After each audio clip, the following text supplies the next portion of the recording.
हो हो हो 100%. सर आपलं नाव सांगा. मी आदित्य पिंगळे आकाशवाणीचा आणि बऱ्याच चित्रपटात वगैरे गायलेलो आहे.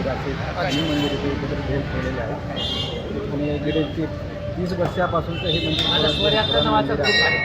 या ठिकाणी भाविक प्रसन्न मधुरेने या ठिकाणी येतात. त्यांची मनोकामना पूर्ण होते आणि हनुमान हे सर्व भक्तांना पावणारा हा देव आहे. प्रत्येकाच्या संकटात अडचणीला धावून येणारा हा हनुमान आहे. त्यामुळं हनुमानाप्रती सर्वांची अतिशय निष्ठा या ठिकाणी पोचली जाते.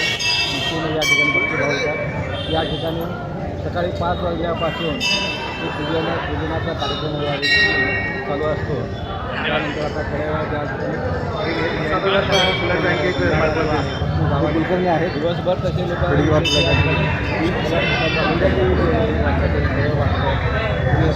आपण पाहिलं आहे जिलेबी वाटतो. स्वतःहून लोक इथे भक्तिभावाने या ठिकाणी प्रसाद आपल्याला सर्वांना देत आहेत. अतिशय जागृतपणे हनुमान रक्तदान सुद्धा आणि प्रत्येक वर्षी रक्तदान होतं. आतापर्यंत 35 लोकांनी या ठिकाणी रक्तदान केलेलं आहे प्रत्येक वर्षी. आणि याशिवाय हनुमान जयंतीशिवाय इतर हिंदूही या ठिकाणी रक्तदान शिबिर या ठिकाणी होत असतात. तरी बरेचसे भाविक त्यामुळे विशेषतः तरुण विद्यार्थी यामध्ये रक्तदानावर भाग घेत आहेत. अतिशय प्रसन्न असतं सुद्धा संध्याकाळपर्यंत रात्री 10 वाजेपर्यंत या ठिकाणी गर्दी असते.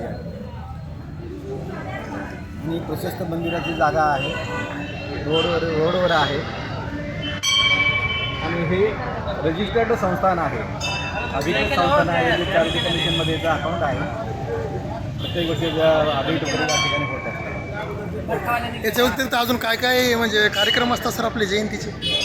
या ठिकाणी परत आता संध्याकाळी या ठिकाणी भजनचा कार्यक्रम आहे. गायक आमचे पिंगळे सर आहेत या ठिकाणी. ते भजनचा कार्यक्रम ठेवलेला आहे. ओके धन्यवाद सर.